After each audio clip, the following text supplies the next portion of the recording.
Okay guys, today I'm going to be picking this lock here, which is just a standard 5-pin Yale replacement rim cylinder.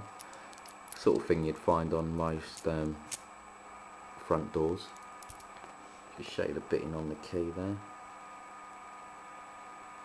No securities in this lock, all standard pins, key pins and driver pins. So I'm going to SPP it, just using a short hook.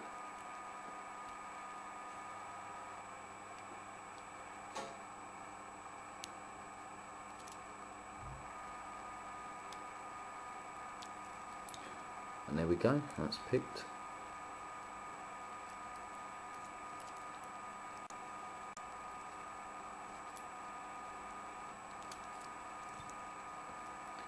Not really the sort of thing you'd want to be putting on your front door.